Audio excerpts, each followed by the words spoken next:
ऐसी साजिश आप रच रहे हैं कि नाले भरे रहें, बाढ़ आ जाए, कोई फर्क नहीं। ये बीजेपी की गहरी साजिश है कि दिल्ली को नरक बना के रखो, बर्बाद करके रखो। अधिकारी काम नहीं कर रहे हैं और उस पर कार्रवाई करने की जिम्मेदारी किसकी है? एलजी की है।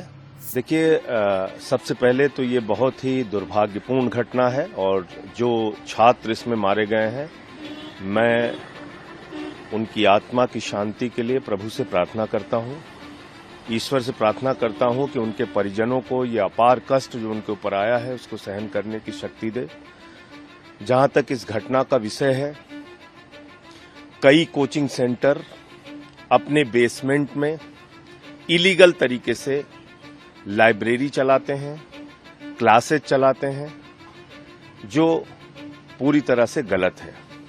किन अधिकारियों के साथ मिली भगत करके ये किया गया, उन पे कार्रवाई होगी और कार्रवाई के लिए हमारी जो एमसीडी की मेयर हैं वो कल से सक्रिय भी हो गई हैं। हमारे डॉक्टर शैली ओबराय, हमारे स्थानीय विधायक और शैली ओबराय जी, वो लोग वहां मौके पे भी रात भर मौजूद रहे।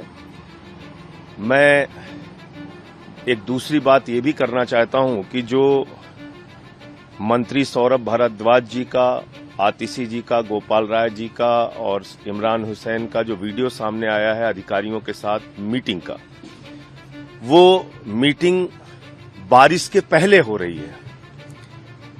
उस समय उन्होंने, मंत्रियों ने बार बार कहा कि डीसिल्टिंग कराइए, नाले जाम हो गए हैं, पानी भर सकता है, अभी बारिश जब शुरू होगी समस्या आ सकती है और लंबे समय से ये समस्या है।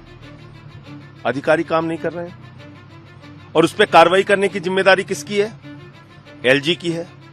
तो मैं बीजेपी वालों से पूछना चाहता हूं कि दिल्ली के लोगों को आप सजा दे रहे हैं, उनकी जिंदगी आप नरक बनाना चाहते हैं। आपने जबरदस्ती करके, सुप्रीम कोर्ट के आदेश के बावजूद आपने एक नोटिफिकेशन जारी करके, एक अध्यादेश जारी करके दिल्ली के सारे अधिकार ट्रांसफर पोस्टिंग के छीन लिए और अब जब कार्रवाई करने की बात आती है तो एलजी के साथ मिलकर आप साजिश रच रहे हैं। ये बीजेपी की गहरी साजिश है कि दिल्ली को नरक बना के रखो, बर्बाद करके रखो। इनको एक्सपोज करेंगे, इनको पूरे देश और दिल्ली के सामने इनको एक्सपोज करेंगे। और मैं तो माननीय सुप्रीम कोर्ट से और सीजीआई महोदय से भी कहना चाहता हूं कि कृपा करके देखिए क्या हालत बना रखी है इन्होंने। ऐसी साजिश आप रच रहे हैं कि नाले भरे रहें, बाढ़ आ जाए, कोई फर्क नहीं। मंत्री बार बार कहते रहे आपको साइट जाने का मौका नहीं है, आपको कार्रवाई करने का मौका नहीं है। तो ये किसके कहने पे किया गया? बीजेपी और एलजी के कहने पर।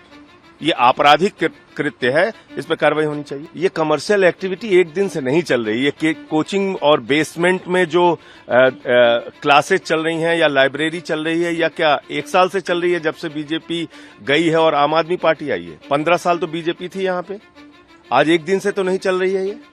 ये कोचिंग सेंटर और बेसमेंट में क्लासेस तो वर्षों से चल रहे हैं।